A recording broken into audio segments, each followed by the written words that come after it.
جئنا تبصرة عن كل ضلال أعددنا بضع رسال. بسم اللہ الرحمن الرحیم. نحمدہ و نصلی علی رسول الکریم. میرا نام شرافت علی ہے اور میں ایک MBBS ڈاکٹر ہوں. گریجویشن میں میڈیکل کالج سے اور FCPS کی ڈگری میں نے college of physician and surgeon Pakistan سے لیے. As a specialist child specialist میں سوات میں کام کر رہا ہوں اور ابھی چونکہ سنگاپور جانا ہے اور الحمدللہ اللہ کے فضل سے اس سال میری فراغت ہوئی ہے جامعہ دارالعلوم پشاور سے.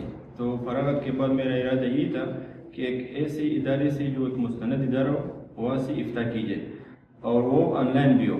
تو الحمدللہ کافی تگ و دو کے بعد مولانا جنید صاحب نے مجھے ایک اشتہار بھیجی جس کے ذریعے میں نے الحمدللہ عالمی مجلس مفتیان کرام میں داخلہ لیا.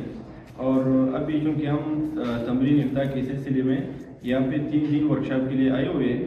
تو چونکہ میں جب آ رہا تھا میرا صرف ذہن میں یہی تھا کہ اس میں ہمیں صرف یہ سکھایا جائے گا کہ فتویٰ کیسے دینا ہے اور کس طرح جو ہے اصول کو سامنے رکھ کر فتویٰ دیا جاتا ہے.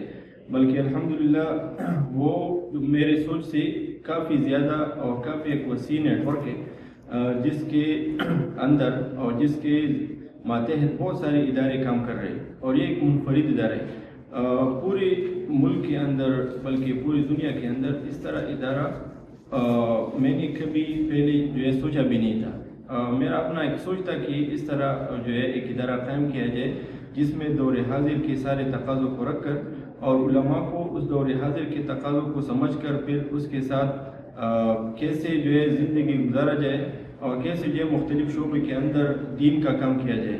ایک سوچ تھا. لیکن الحمدللہ یہاں پہ ورکشاپ کے سلسلے میں جب ہم آئے تو بہت ایک سارے کام ایسے جو اس ادارے کے ماتحت چل رہے ہیں اور بہت منفرد کام ہے. جس طرح انگلش میڈیم میں یا انگلش لینگویج میں درس نظامی کا کرنا یا پہ جو مختلف ایک ایسی اپلیکیشنز ہے جو بہت سارے مفتیان کرام کو کنیکٹ کر کے پھر اس کے ذریعے سائل کو فوراً جو فتویٰ جو سائل کا سوال ہے اس کا جواب دینا. تو الحمدللہ بہت زیادہ دل کو خوشی ہوئی کہ جب یہاں پہ ہم تمرین افتاح کے سلسلے میں آئے اور میں نے دیکھا کہ یہ صرف افتاح کے حد تک نہیں ہے بلکہ بہت سارے کام ہیں جو بہت ضروری ہے ایک عالم کے لیے. تو اللہ جل شانہ سے میری یہ دعا ہے کہ اللہ جل شانہ اس ادارے کو دن دگنی رات چگنی ترقی عطا فرمائے اور ساری محنتیں اللہ جل شانہ قبول فرمائے.